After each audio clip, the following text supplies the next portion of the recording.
प्रियाची माझा मनी प्रियाची मी तार छेडिते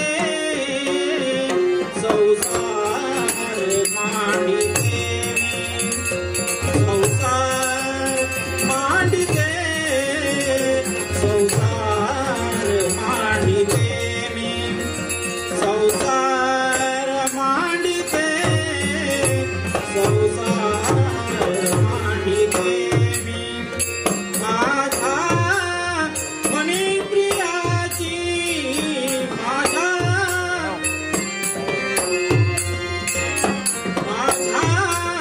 मनी प्रियाची मी तार छेडिते संसार मांडिते मी संसार मांडिते संसार मांडिते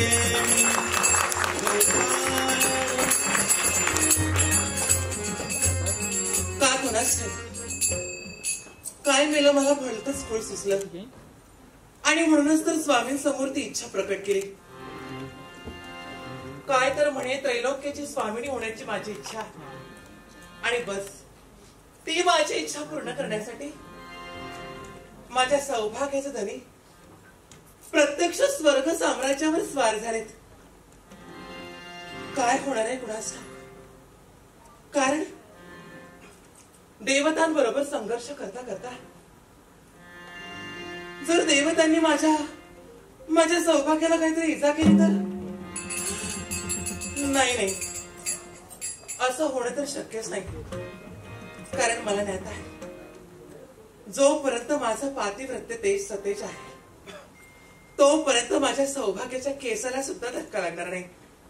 पण तरी सुद्धा देवता आहे शक्ती सामर्थ्याने युक्त आहेत असं असताना माझ्या सौभाग्य पदावर काय करतील याचा काही नेम नाही. आणि म्हणूनच तर एकनिष्ठतेने मी त्यांची वाट पाहते. केव्हा एकदा ते येतील हेच मला कळत नाही. पण देवा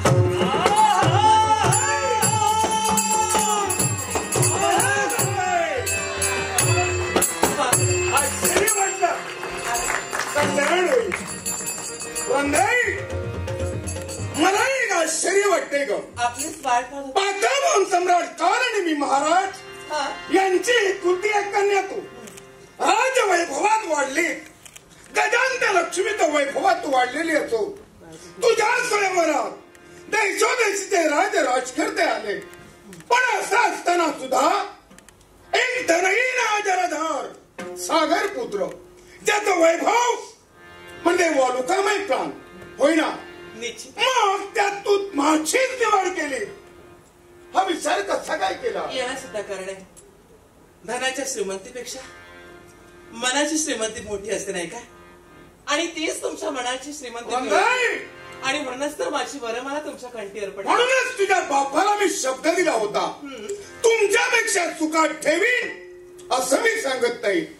पण तिच्या नेत्रावट केव्हाही अश्रुधारा येऊ देणार नाही एवढं चूक नक्की देईल. आणि तुझी इच्छा की स्वामी मला जर काही द्यायचं असेल तर त्रैलोक्याची स्वामिनी मला व्हायचंय होईना.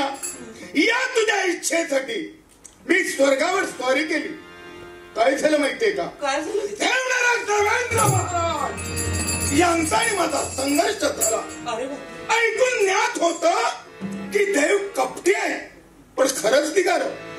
अगं दोघांच्या घनघोर संघर्षात देवनारा देवेंद्रानो नागपाठानो मला दखड बंद केलं. मग काय झालं नैत्रासमोर काळ माझ्या उभा राहिला.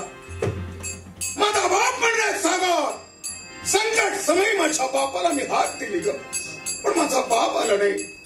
ज्याने या जलधरात जात कर्म केलं ते उत्पत्ती करणार आहे सत्य त्या प्रमाण आहे त्यांचा मी धावा केला तेही आले नाही. क्षण मला ज्ञान दिलं ते माझा गुरु देवर्षी नारद महामुनीनं हाक दिली तेही आले नाही. पण एक आश्चर्य घडलं. आश्चर्य माझ्या नेत्रासमोर काळ दिसत होता, मूर्तिमंत मृत्यू. आणि माझ्या मनात विचार आले ग, ऐन तरुण्यात जर का मी या जगाच्या आड झालो तर माझी भार्या म्हणजे तू वैधव्याच्या पंक्तीला बसतील. आणि अशा या वयात हा राक्षसरूपी समाज तुला जगू देईल काय? आणि बोलता बोलता माझ्या मुखातून माझी वृंदा हे नाव बाहेर पडतात. सारे नाव देवाचीच कृपा. मला एक सांग, काय दैवी तत्वानं नटलेले नागपाश केवळ वृंदा या 2 अक्षरानं तुटले असं तुझ्या नावात आहे तरी का? स्वामी, हा? अहो यात माझ्या नावाचा चमत्कार कसला? हा तर त्या माझ्या परमेश्वराचा चमत्कार आहे. परमेश्वर कोण? समजू लागले दिनापासून ज्या माझ्या वैकुंठनाथाची मी भक्ती करते काय? तोच माझा वैकुंठीचा नारायण. आपण माझा निरोप घेऊन गेलात ना, हो. अगदी त्या क्षणापासून मी माझ्या देवाला आणण्याचं कर्तव्य करत होते. आज त्या देवानं माझ्या भक्तीचं फळ पर्यायाला देव माझे वैरी आहे. सागर मंथन केलं दैवतानी, सागरात घुसळण केलं. माझ्या बापाच्या उदरात असताना जलचर प्राणांना त्राई भगवान केलं. आणि हे जेव्हा मला कळलं म्हणून स्वर्गावर स्वारी केली शिवाय तुझी इच्छा. मग तो देव माझा वैरी असताना त्याच्यामुळे माझे पाठ तुटतील हे मला पटत नाही.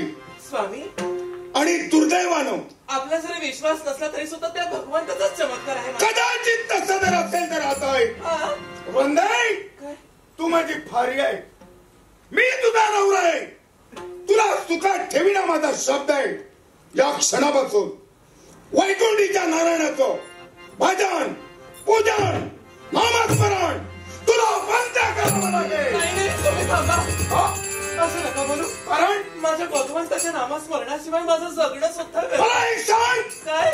लग्न झालेल्या स्त्रीला सर्वात प्रिय कोण? आपल्या सौभाग्य पती म्हणजे परमेश्वरला. मग काही गरज त्याची आहे? पण स्वामी, असं असलं तरी सुद्धा आज त्याच्या आशीर्वादाने तुम्ही सुखरूपपणे इथपर्यंत आला. हा तर त्या माझ्या भगवंताचा चमत्कार. भक्ती बंद करणार की नाही? स्वामी, भक्ती बंद करावी लागेल.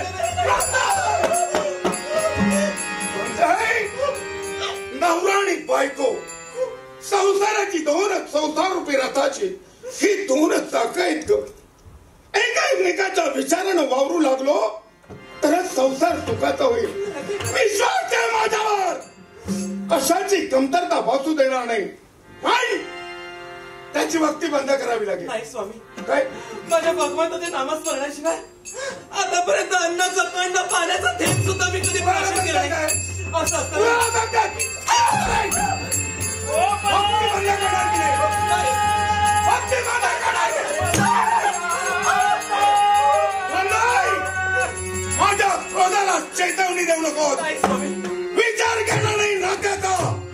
मला सांग, काय करणार तू बोललीस? नाही स्वामी, भक्ती करणार. आपण मला मारला लाथडला तरी चालेल, प्रसंगी माझा जीव घेतला तरी चालेल, पण माझ्या भगवंताचं नामस्मरण मी नाही बंद नाही स्वामी. नाही ना तर फोरावं लागतंय. त्यापेक्षा कुरांगर करते माझ्या 7 जन्माच्या हाड वैरिणी हाडा नागिणी माझ्या वैरी देव आणि त्यांचं भजन पूजा तर माझी कार्य करत आहे. आतापर्यंत हे माझे 2 हात माझ्या भगवंतासमोर जे जोडलेत ना मी, काय? तुम्ही माझा जीव घेतला तरी माझे हे 2 हात मस्त बसणार नाही. याच हाताला जर का माझ्या वैराचं पूजन होत असेल तर तुझे 2 हात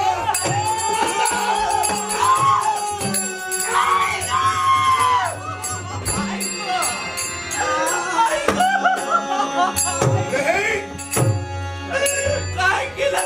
तुझे 2 हात मी तोडले, पण माझ्यातील नवरा मेला असा त्याचा अर्थ नव्हे का? अजूनही तुझं संगोपन करेल. एक शाळेकात देवाचं नामस्मरण बंद व्हायला हवं. स्वामी, काय तुम्हाला काय वाटलं? ज्या माझ्या भगवंतासमोर माझे हे 2 हात जोडते ते तोडलाच म्हणून माझी भक्ती कमी होईल? काय म्हणणार? माझे 2 हात तोडलाच म्हणून काय झालं? हे माझे 2 पाय तर शाबून आहेत ना. या माझ्या 2 पायांनी माझ्या चरण चालीनं माझ्या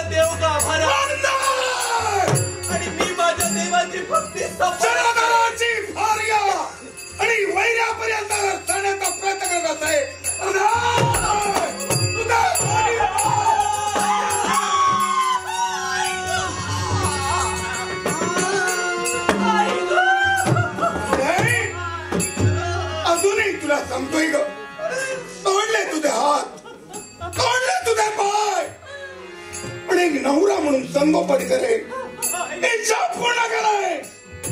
फक्त एकाच वैराचं नामस्मरण करायचं नाही. माझ्या भगवंताची भक्ती बंद व्हावी म्हणून माझे हात पाय तोडलात, माझा डोळा गोळा बनविला. पण असं असलं तरी सुद्धा काय माझ्या भगवंताची भक्ती मी बंद करणार नाही. काय करणार तो? याच अवस्थेत लोळत लोळत मी माझ्या देवघाबरापर्यंत जाईल. स्तुती सुमरांचा अखंड वर्षाव माझ्या भगवंतावर माझी भक्ती सफलच करेल. तुझा देव असेल तरच ऐकणार ना. मग आई देव गाभाऱ्यात प्रवेश करे. ज्या मूर्तीची तू प्रतिष्ठापना केली त्या दगडाच्या मूर्तीचे राई राई आपले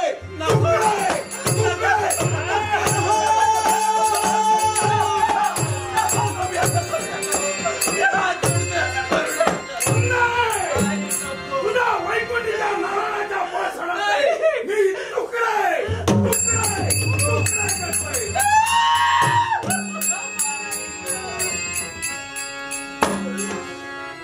देवा,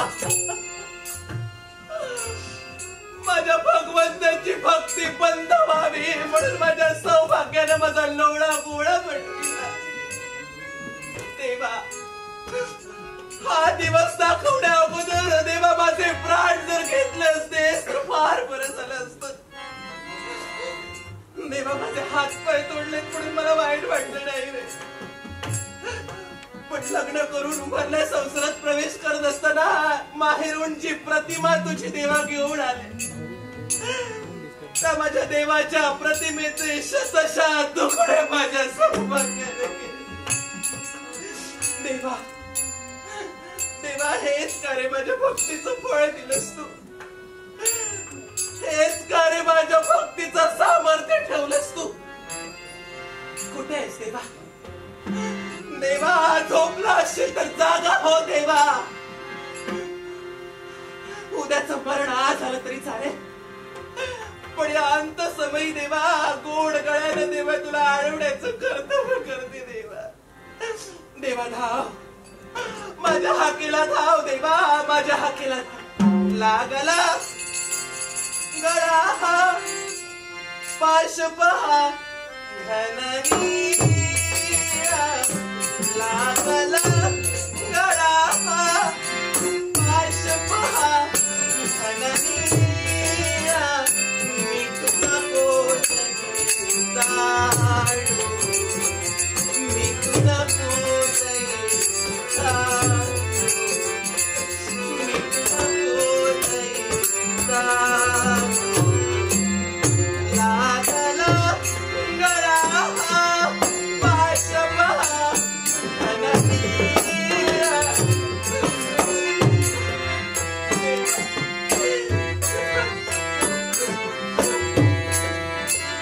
लागला गळा हा पाश पहा घननी. तुला कोसळी जाडू, मी तुला कोसळी जाडू, मी तुला कोसळी जाडू.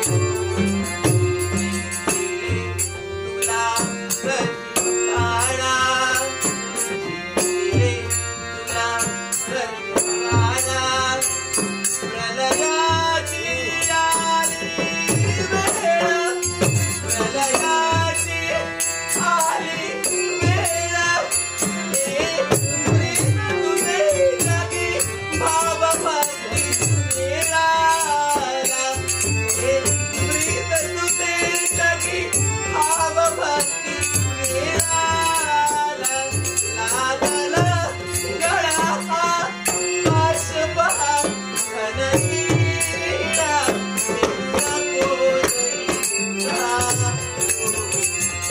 तुला कोसळी जाडू, मी तुला कोसळी जाडू.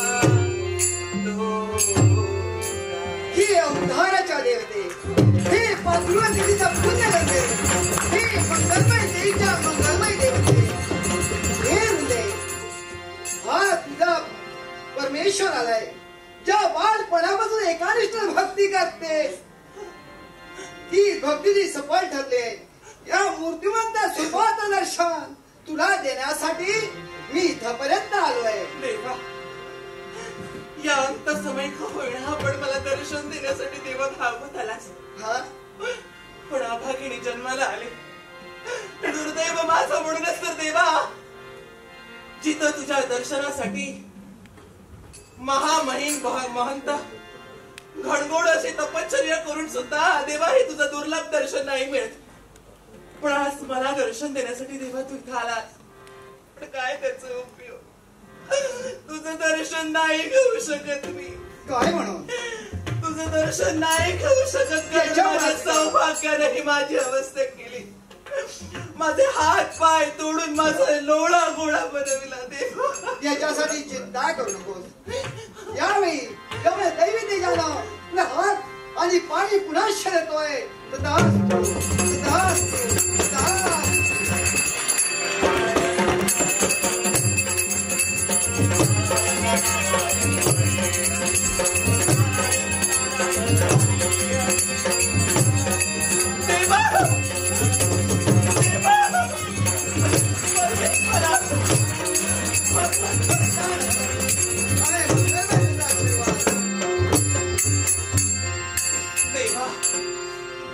खरोखरच माझ्या जन्मोजन्मीचं पुण्य फळाला आलं की काय असंच मला वाटतं देवा. आज माझ्या भक्तीला प्रसन्न होऊन देवा मला आशीर्वाद दिलास.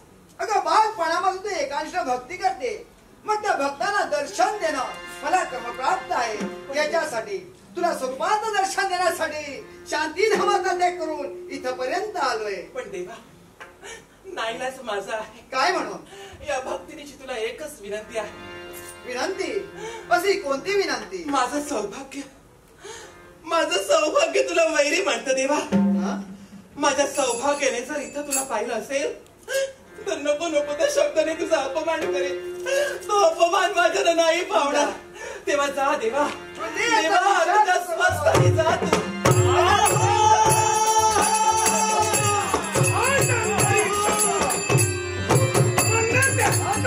तोडले अगदी रक्तस्त्राव झालं ना. रंगा संपली असेल पण मनात किंतु नको म्हणून इथं आलोय. रंगाई रंगाई अरे कागद स्वागत करणं हे आपलं कर्तव्य आहे. आपला प्रतिमय परमेश्वर आला असेल जा निश्चिंत जा. क्षण शांतता म्हणजे प्रणय.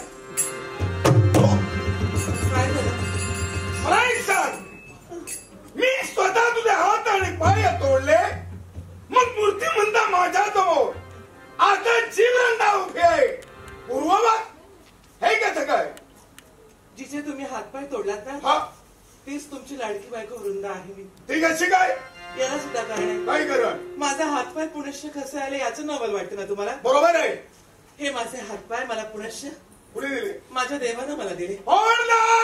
माझं देव माझ्या वैकुंठी करणार आहे. तो माझा जगत पालक. त्याची एवढी मदत माझ्या पतीच्या मारी आलाय. त्याला जा म्हणावं नसेल तर क्रोधाला चेतवणी दिली ना त्यानं देव घेऊ करून टाकेल. मी माझ्या देवाला नाही म्हणून नाही जाणार. बाजूलो नको.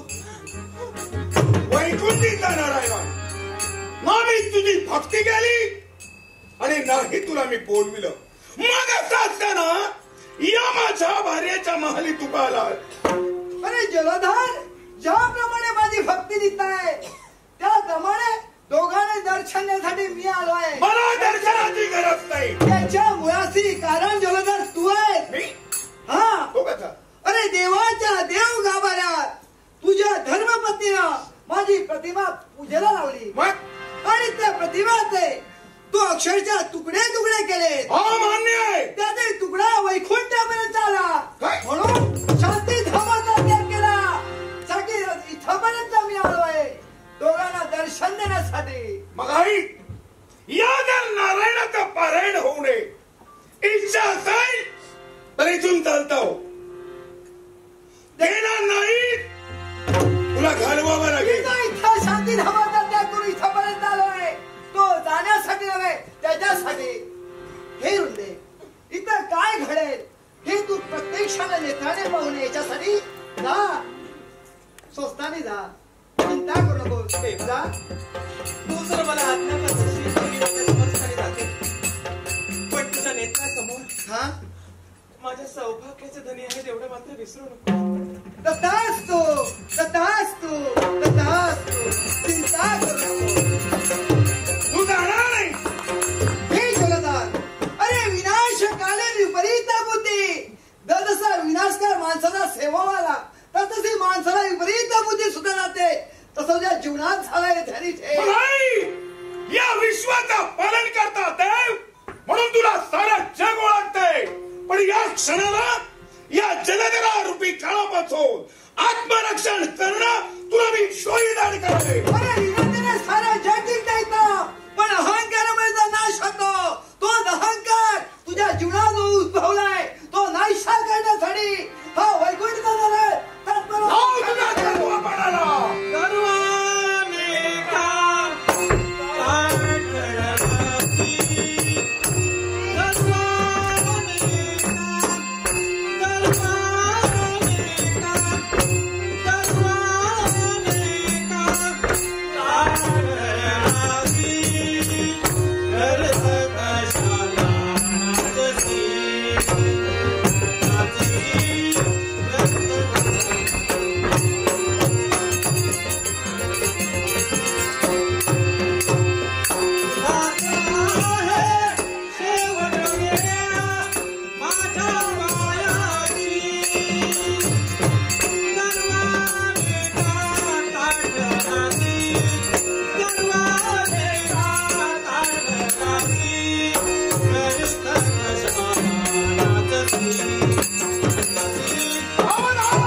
एकदा जोरदार टाळ्या श्री देवी माऊली दशावतार मंडळींसाठी.